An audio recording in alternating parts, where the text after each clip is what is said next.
امریکی اخبار وال اسٹریٹ جرنل نے دعویٰ کیا ہے کہ امریکی صدر ڈونلڈ ٹرمپ نے سعودی عرب کے ساتھ سول جوہری پروگرام کے معاہدے کی منظوری دے دی ہے۔ امریکی اخبار وال اسٹریٹ جرنل کی رپورٹ کے مطابق امریکہ کے ساتھ سول جوہری پروگرام کے معاہدے کے تحت سعودی عرب کو توانائی کے شعبے میں جوہری ٹیکنالوجی تک رسائی حاصل ہوگی۔ امریکی اخبار کا کہنا ہے کہ امریکہ اور سعودی عرب کے درمیان جوہری تعاون معاہدے کی میعاد 30 سال تک ہے۔ امریکی اخبار کے مطابق جوہری تعاون معاہدے کی مالیت کئی ارب ڈالر ہونے کا تخمینہ ہے۔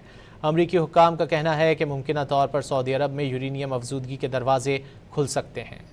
امریکی اخبار وال اسٹریٹ جرنل نے دعویٰ کیا ہے کہ امریکی صدر ڈونلڈ ٹرمپ نے سعودی عرب کے ساتھ سول جوہری پروگرام کے معاہدے کی منظوری دے دی ہے۔ امریکی اخبار وال اسٹریٹ جرنل کی رپورٹ کے مطابق امریکہ کے ساتھ سول جوہری پروگرام کے معاہدے کے تحت سعودی عرب کو توانائی کے شعبے میں جوہری ٹیکنالوجی تک رسائی حاصل ہوگی۔ امریکی اخبار کا کہنا ہے کہ امریکہ اور سعودی عرب کے درمیان جوہری تعاون معاہدے کی میعاد 30 سال تک ہے۔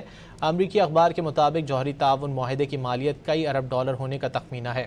امریکی حکام کا کہنا ہے کہ ممکنہ طور پر سعودی عرب میں یورینیم افزودگی کے دروازے کھل سکتے ہیں۔